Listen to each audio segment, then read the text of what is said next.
या फाइन पहला चर्चा कि जो जमा करता है तो उसको कोई मतलब नहीं है। हेलो, उसको कोई मतलब नहीं है जमा करता हो कि वहां क्या होता है। और जो पैसा ले रहा है फाइन पेनल्टी उसके लिए है, पाबंदी लेने पर है।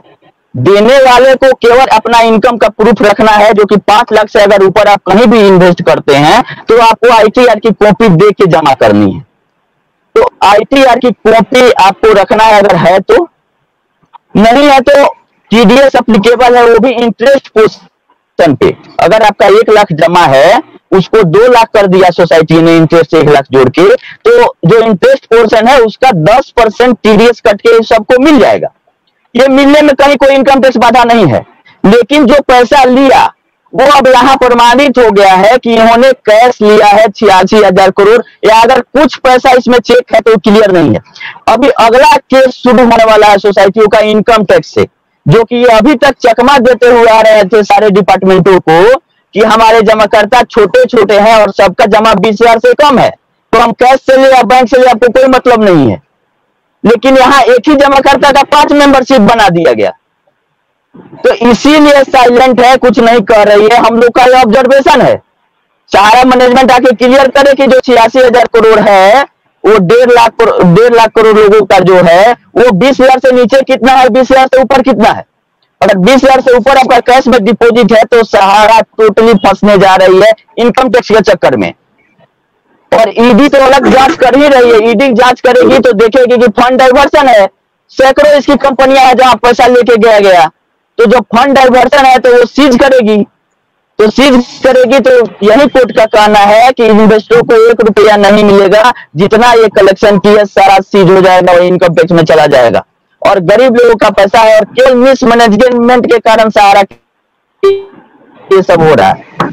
ऐसा नहीं है कि कोई यहाँ पे फर्जी काम कर रहा है और कोई जमा करता नहीं है, और ये ब्लैक मनी है। ब्लैक मनी ये सहारा का सिस्टम बना दिया है व्हाइट मनी को। सेबी को के पास भी अगर ये 1.5 लाख जो पोर्टल पर लोग अप्लाई किए हैं, इनका KYC दे दिया गया था कि आपके कहे अनुसार हम काम कर रहे हैं, इन लोगों का पैसा हम लिए हैं, ये है मेरे जमा करता, तो कुछ नहीं होता। लेकिन इन्होंने पेपर दिया ही नहीं। 25% लोगों का 127 ट्रक जो भेजा था वो केवल और केवल छांट करके भेजा गया था, ऐसे कि ताकि सेबी के लिए एक बहुत बड़ा काम हो जाए और सेबी वेरीफाई करने से मना कर दे, हम पूरे देश में बता दें कि पेपर तो हमने दिया, KYC दिया। अरे जो मांग रहा है वो नहीं देके तुम उल्टा पुल्टा ऐसा पेपर दिया कि सेबी को कमेंट करना पड़ा कि ये संभव ही नहीं है कि हम जांच कर पाए, जो जिस हिसाब से पेपर दिया है।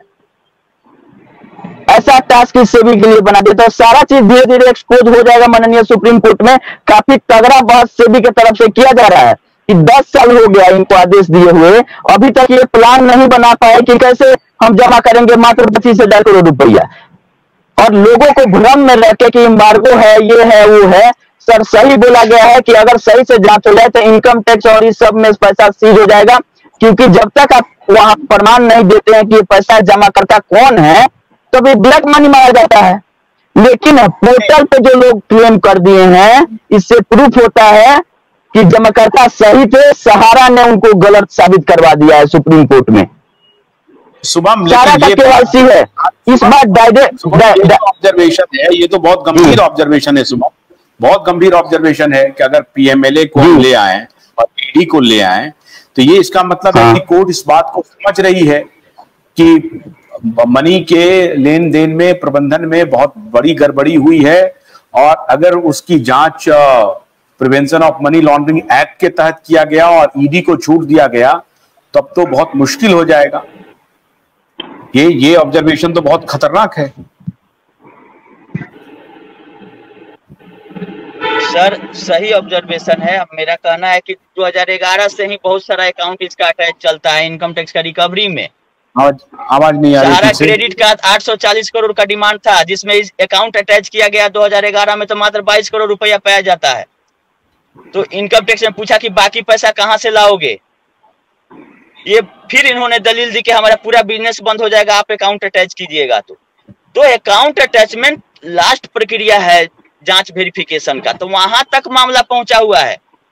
और बोल रहे हैं कि 6 अगस्त को एक और अलग मामला सहारा क्रेडिट कोऑपरेटिव सोसाइटी का है, जिसमें 17 जो भी ये पहली बार में उठाए थे उसको बोल रहा है कि ये सारा को हम इनकम मानेंगे, और सारा को इनकम मानते हुए अगर 5,000 करोड़ की लायबिलिटी उस पर लग जाती है तो कोई बड़ी बात नहीं है।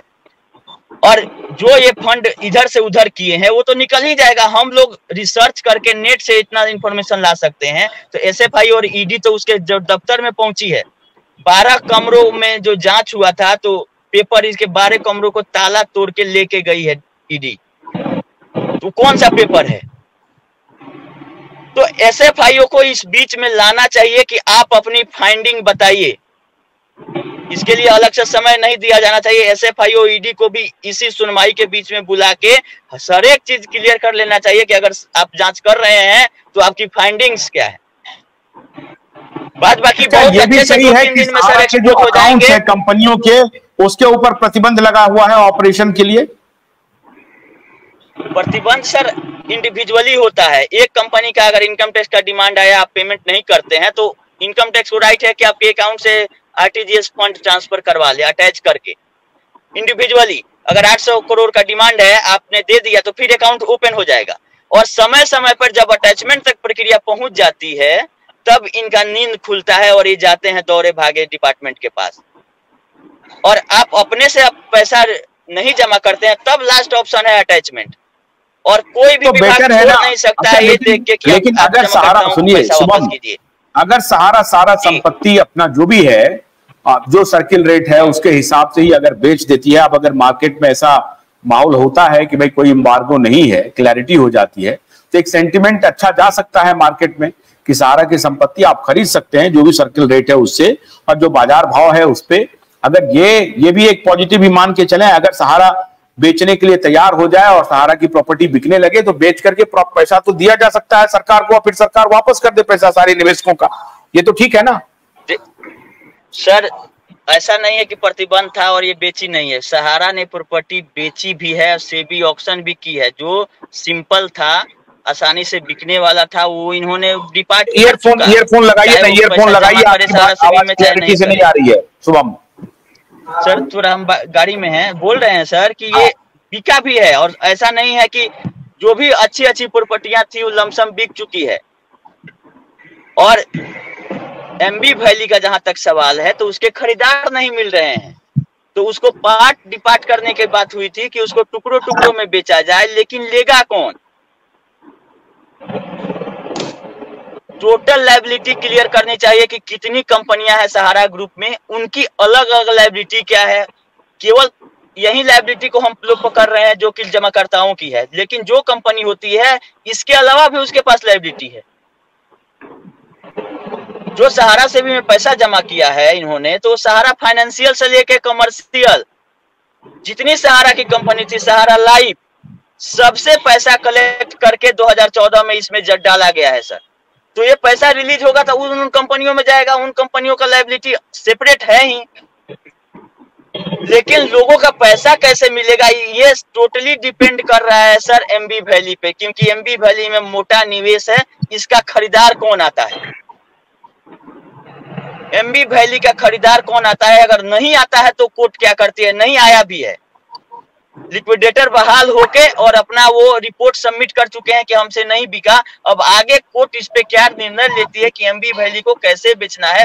ये ऐसा हो सकता है कि सरकार के जिम्मे लगा दे, सरकार इसको टेक ओवर कर ले, एमबी वैली को सर्कल रेट पे ही करे। अगर कोई नहीं खरीदार मिलेगा तो सरकार को तो लेना पड़ेगा, नहीं लेना पड़ेगा तो लोगों का पैसा मिलेगा कैसे? सरकार कैसे लेगी? एक बार कन्हैया को बोलने देते हैं, क्या बोल रहे हैं कि इसका खरीदार कोई आता है कि नहीं आता है। अच्छा एक बार कन्हैया को बोलने देते हैं। कन्हैया बोलिए, बोलिए, बोलिए कन्हैया जी, बोलिए। शुभम भाई को बहुत बहुत बधाई। शुभम भाई जैसे ही हियरिंग शुरू हुआ लाइव कमेंट्री कर रहे थे सर, लाइव कमेंट्री कि कपिल सिब्बल को सेबी का जो एडवोकेट है वो पानी पिला करके और सवाल जवाब कर रहा है। तो आपको बहुत बहुत बधाई साहब।